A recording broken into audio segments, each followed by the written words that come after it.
Blog Talk Radio. Coming at you live. It is Buzzworthy Radio, where you can get the latest buzz on all your favorite shows and stars. Buzzworthy starts now.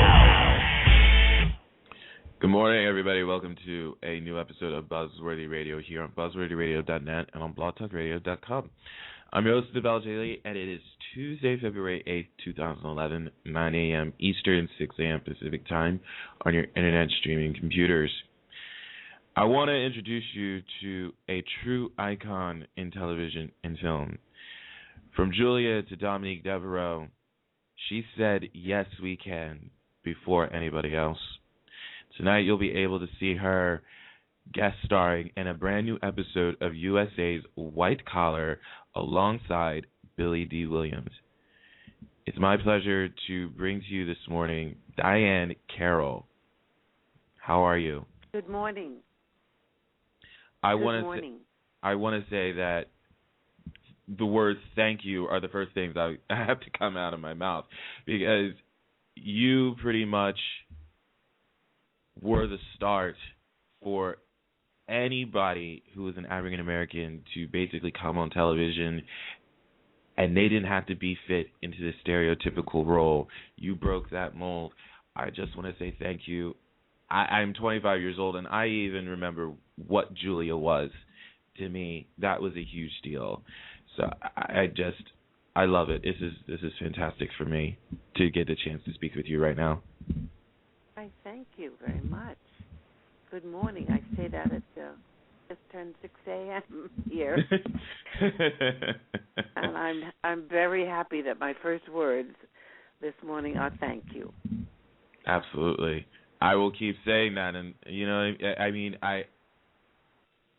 I pretty much have followed your career as much as I could in a span of 10 years since I've first watched reruns of Julia, and then getting into other things. And then I saw you on, I didn't even know you were on Dynasty as Dominique Devereaux until I saw you do an interview, and then you also came on as Dominique as quote unquote the black bitch.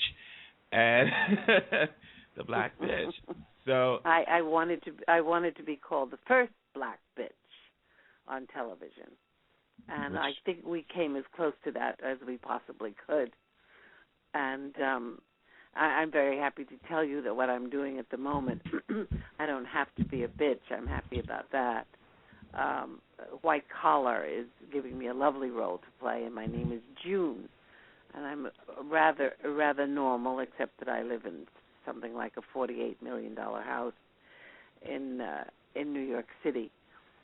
But I'm having a wonderful time doing White Collar, and I think it is so marvelous at my age that anyone is thinking of me for doing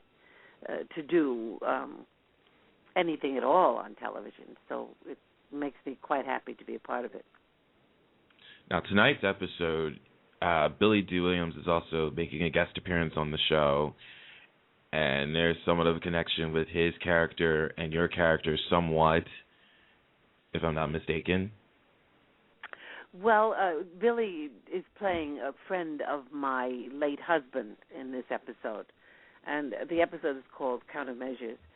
And Billy has come to visit me in New York. Mm-hmm. Actually, I think he's just been released from prison. I don't want to give too much of this away, but he's fantastic in this role. He's fabulous. He really does one of the best pieces of work that I've seen in the last few years from Billy. He had a wonderful time doing it, and it was great being on camera and on set with him again. We go back to high school. We were in high school together. Oh, wow. That's amazing. Wow, that's right. That's amazing. It is amazing. And I was so happy to know that he's well and happy and working, and he felt the same about me. It was really lovely. The part was perfect for him, just perfect. And you're also going to be singing in tonight's episode alongside Matt Bomer. Yes, there's a little singing. That, he really loves to sing, Matt Bomer. He loves it. I think he would prefer to be a song and dance man, but we have a little song Okay. together, and just to find out if we could pull it off, if we could do it. I think we both were very happy with it. I will see it tonight, just as the rest of the country will see it tonight. Oh, that's amazing! I'm looking forward to seeing that episode. Because I've never heard you sing before, so this will be a first for me. So you can't imagine every time I hear that from a young person. It's something that has helped me to keep my focus and my foot on the line of reality. And because when you begin in this thing called a career, you never dream that you will live to hear anyone say, I don't know what you do, or I've never heard you sing, or I've never heard you. But I suppose when your child, my offspring, is 50 years of age, yes, it is very possible that there are people who are going to say to me, I never heard you sing. And, I do find that amazing. But I find life, liberty, and the pursuit of happiness even more amazing, so I occupy my time more with that, really. But I hope you do hear a little note of whatever that we managed to put on film or tape tonight. I intend to. You like it. I intend to. And speaking of your career, you know, as I said, you know, I started watching Julia when they started showing it on Naked Night all those years ago, and it just amazed me how you had a character role, a lead character role. Basically, you were the starring character of the show. You were Julia. That's correct. Yeah. And it was just amazing to me how you were able to star in a sitcom in the 60s in a lead during that time, especially where there was still a bit of a stigma where you saw African Americans on television and pretty much felt that stigma, you still had people that thought that they should only be in stereotypical parts. Yeah, for you personally, once that came about, how did that come about? What was your reaction when you got this role and you basically broke that mold for an African American woman, not just women, but for African Americans overall?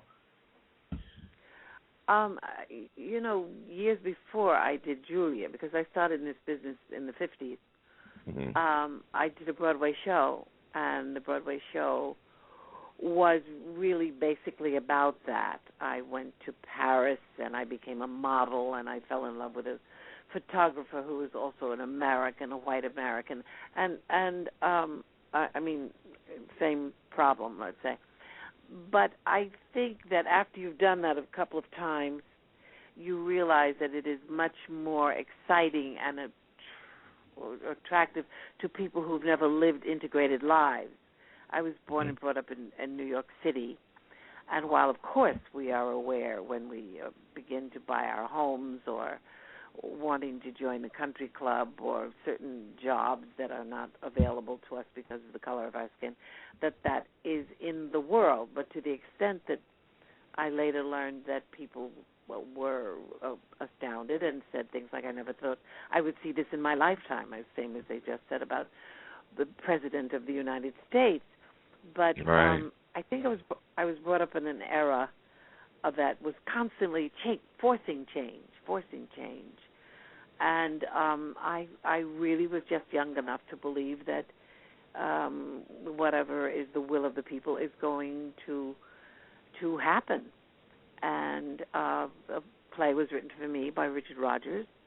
It was an amazing American composer, and it was called No Strings.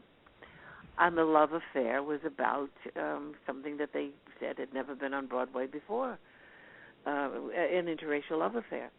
And so there were several examples of what happened in Julia. And Julia came about because the creative executive producer happened to attend the luncheon given by the NAACP, and he heard a gentleman speak who was saying to the writers, producers of Hollywood, I think it was here in Los Angeles, that it is their personal responsibility to do something, not just read about segregation or lack of opportunities in the newspaper, but do something because of the power of television. That Absolutely. Just don't go home and say, I went to an NAACP luncheon and it was very nice. What is it that you can do to make a contribution to the integration that will have to take place? It has to happen. And he went home and he wrote Julia. And it was the beginning of a very interesting time in my life. I moved to California for the first time and lived in a different community of segregation. I lived in New York, and the whole country really was much more segregated than it is today. But I'm happy that I was a part of that project, and I'm proud that I was a part of that project. I love it. And I know I'm getting in my ear that we have to wrap it up, but I would love for you to come back, and we definitely want to talk more about your career. I would love to have you back. Everybody, check out White Collar tonight, everybody. Countermeasures is the episode. Please do so. It starts at 10 p.m. Eastern, everybody on USA. But we do have to wrap it up. Thank you so much, Diahann Carroll, for coming on to the show. I really do appreciate it. Everybody, come back today at 1:20. Even though it's scheduled at 1 o'clock, I'll come on a few minutes early. Come back at 1:20, though, when Hillary B. Smith joins us today, this afternoon, at 1:20 p.m. Eastern Time. Okay? So we will be back in a few hours, but make sure you guys come back by 1 o'clock, all right? We'll see you guys later on. I'm LJ Lee, making sure you get the latest buzz with Buzzworthy Radio. We'll see you guys in about a few hours, okay? Talk to you later. Can't get enough of Buzzworthy Radio. Log on now to www.buzzworthyradio.net to get the latest news on upcoming guests, past shows, and videos of all your favorite stars. Keep getting the latest buzz with Buzzworthy.